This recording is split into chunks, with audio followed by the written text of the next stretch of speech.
Heyo there, it's Sven, and in today's video, shot on my phone rather than a, GoPro for reasons I'll get into later, I'm going to be demonstrating cold tolerance in humans. So, in one take, my phone's at like 38%, so I might not be able to stay out too long. I just sort of impromptu, but I'll be walking around, maybe looking for rabbits, barefoot and jacketless in the snow. Now that I'm outside of my house, I'm not going to be looking up too much because I don't want everybody to see where I live. But yeah, I'm just going to be taking a stroll through the snow, looking for rabbits maybe, and talking about the fact that humans are more cold tolerant than you might think. So in this modern age where everybody just wears shoes and socks and 3 jackets and 6 layers of clothing the second it reaches 0 degrees centigrade, a lot of people aren't actually able to do this that much anymore because they just sort of lose the ability through conditioning themselves out of it. However, I'm here to show you that humans are better at handling cold than one might think. All it takes is a little bit of, training. So the big thing right now is, one, you have to know your limits. You have to know how much your body can handle before it's too much. And that number and that ability changes greatly based on many different factors, such as your age, your gender, your race, your body fat ratio, all that stuff. So I need to stop saying so much, but yeah, all these factors come into play. There's another all these factors come into play. The weather as well, like what the current temperature is like, how windy is it, how wet is it below 0, that kind of thing. And with that, you just sort of learn how much you're able to handle. And it's something you need to work yourself into as well. Like, for example, I've been doing this for nearly 25 years or so. I obviously didn't start when I was I'm almost 27 now. And I obviously didn't start when I was just a kid. My mom put shoes on me for the majority of my past. But when I reached around, 5, maybe 10-ish, I really started to do things my own way and take my shoes off whenever I'd leave the house, and trained up my body to be able to handle this. Right now it's about -2 degrees centigrade, and as you can see, I am doing just fine walking around. No shirt, no jacket. I actually kind of realized I can't really go after rabbits if I'm not, I can't really go after rabbits if I'm, holding a camera, because I would go with my slingshot, but I can't hold my slingshot and use the rabbit, or, use the slingshot. So I guess I'm not going to do that. But had I my slingshot, and I have my slingshot, I'm just making sure I'm not going to get hit by a car right now. But yeah, somebody's there. Awkward talking people around.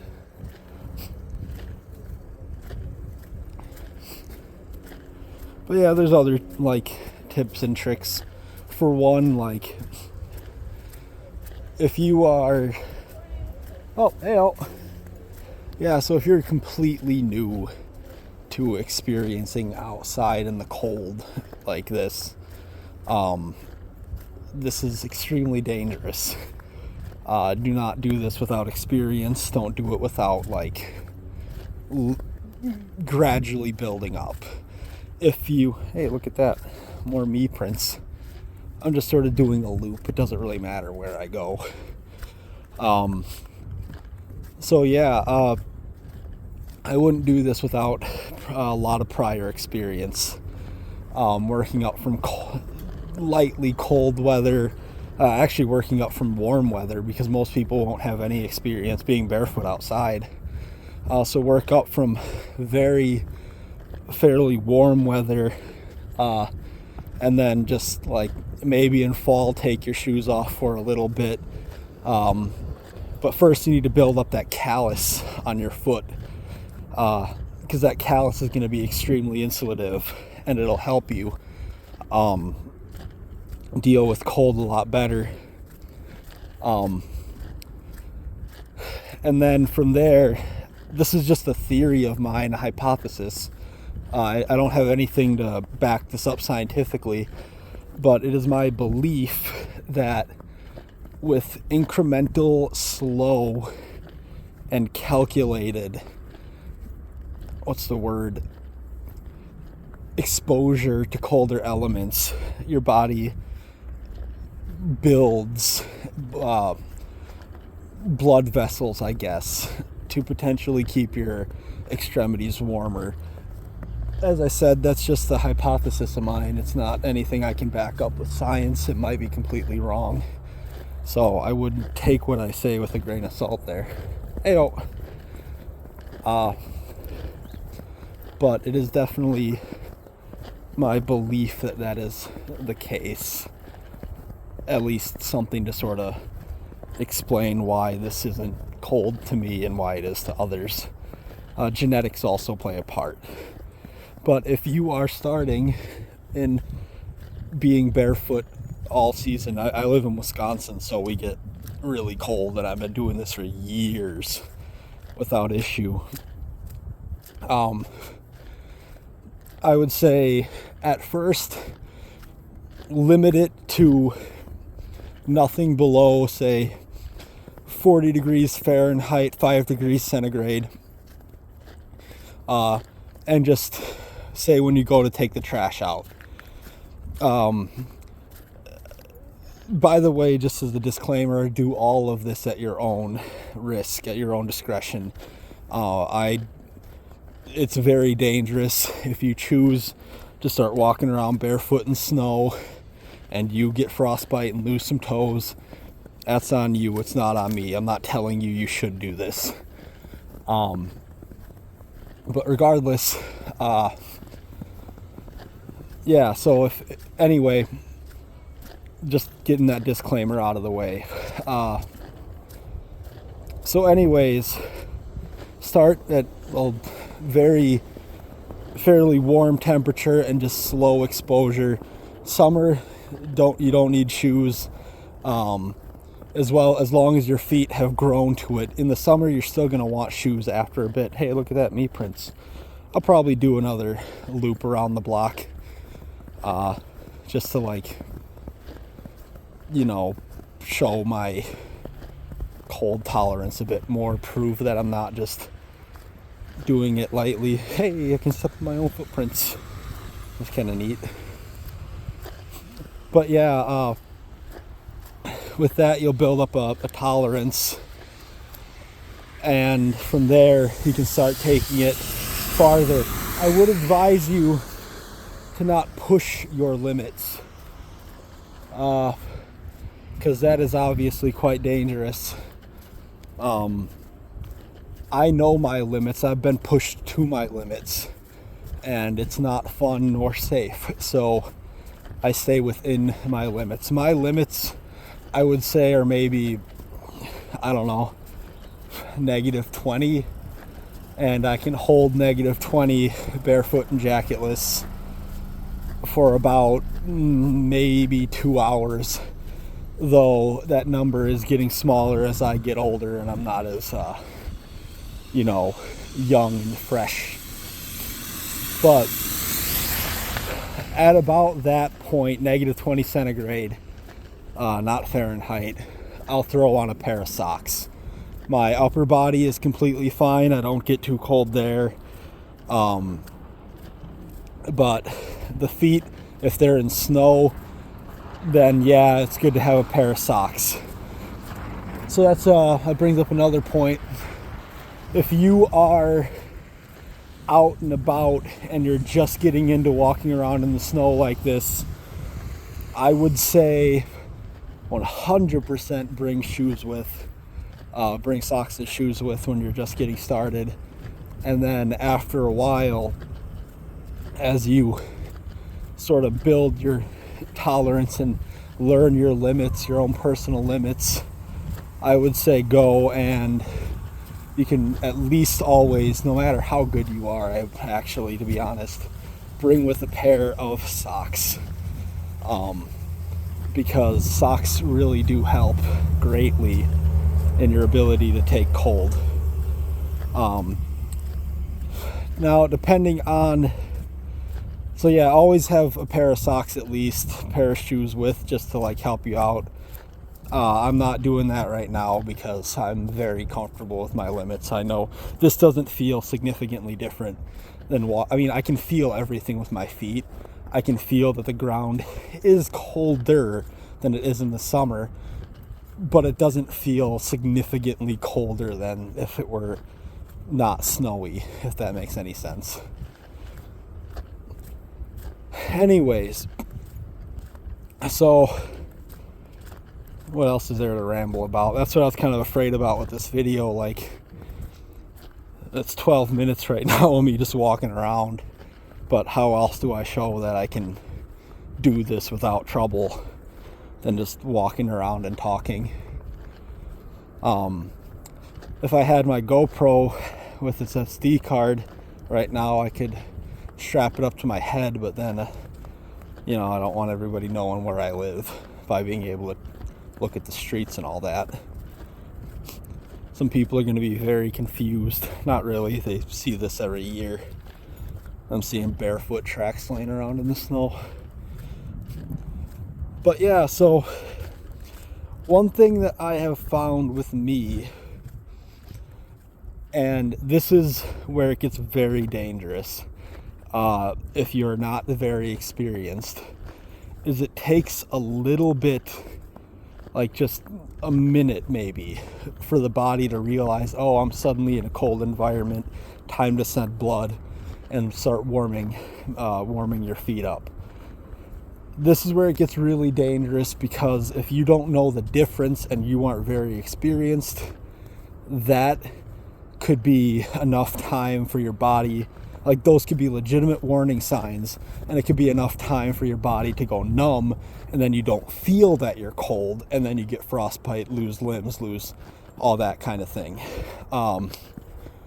So that is definitely a major concern, because a lot of these are just knowing the difference between, or a lot of this is knowing the difference between, like, it can be tricky. You just gotta learn your body and all of that. But this isn't an endorsement for doing this.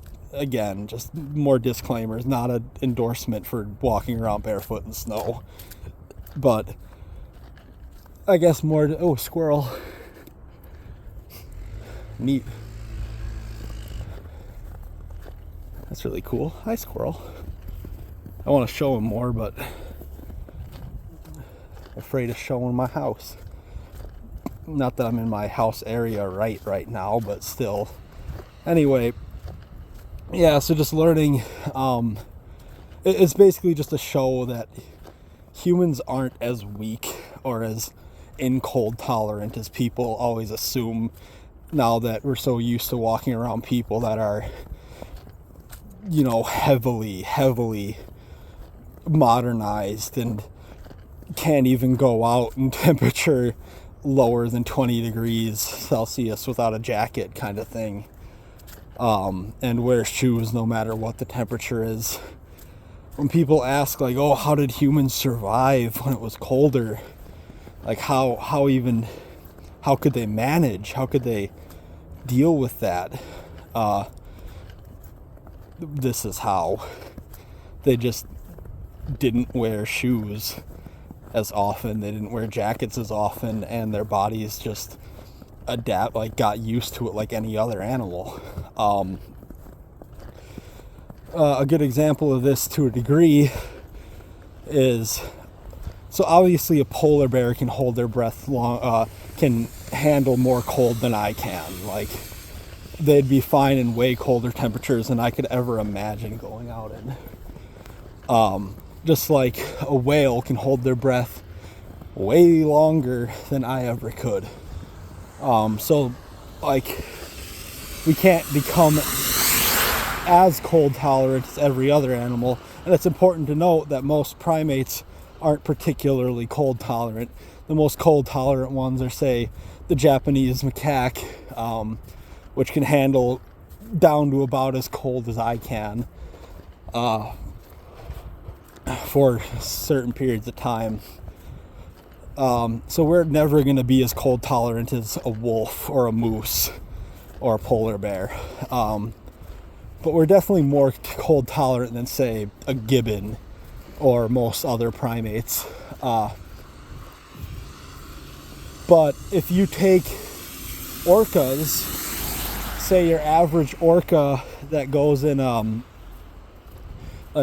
is put into SeaWorld, I don't agree with that, but let's just say your average orca that's put into SeaWorld, most of those orcas can't hold their breath longer than, say, 5 minutes, despite orcas in the wild being able to far surpass that with no problem. So it just goes to show that without any training, without any, like, proper, just gotta make sure I'm not getting hit by cars, without any proper, like, build up and practice and training, even animals designed to deal with certain conditions struggle with dealing with those conditions. So I guess that's just more or less all there is to say about that. I've been doing circles and probably getting the neighbors really confused right now because they see me doing circles as they shovel walking around like this. I mean, they've seen me like year after year and all that, but still. Anyway, I think 18 minutes now is about good enough to show that this isn't a problem for me. I will see if I can pause the video and tack on at the end me with my feet after I've been inside and a little bit of time. Like, they're perfectly fine, no frostbite has occurred or anything. And obviously my hands, same thing. So yeah, there are dangers involved. It's not the easiest thing for people to do. It's not the safest thing if you are not super comfortable with your own body and your own abilities. But this is just to show humans are stronger than you think. I suppose that's all for me. Hey dope. Okay, so I've been back for maybe about 5 or 7 minutes, and let's look at my foot. Still totally grippy, still totally fine, no damage, and I feel everything. I don't know, for proof, let's see this little bit of rag. I can still grip it, both my toes, no problems. I can still feel just fine. Let's see, I can still, like, despite my feet being a little bit wet, I can still grip pretty good. About as good as I always could. And no pain, no suffering, no death. You can see, perfectly fine foot. Still have a little bit of blood running through them just to keep them warm, but like, yeah, you can see there's no frostbite. They're not black and blue or dead. So that just kind of shows it. All I did was pause the video. But yeah, hopefully it'll be a little interesting to all y'all to just see that humans aren't as weak as we often put ourselves out to be. As I was saying outside, animals have varying degrees of cold tolerance. But as far as it goes, we are not the weakest when trained up properly. If you do decide at your own risk completely to pursue being barefoot and taking it so far as to go barefoot even in the snow, as I said, I'm not telling you to. I'm not saying it's safe. It is extremely dangerous, and you take it up on your own risk. But if you do, because I can't stop you and I'm not going to stop you, I would say, one, at least bring socks, preferably bring shoes as well. Just something to keep your feet warm if you need it. You don't know how the weather can turn and then you suddenly need warmth.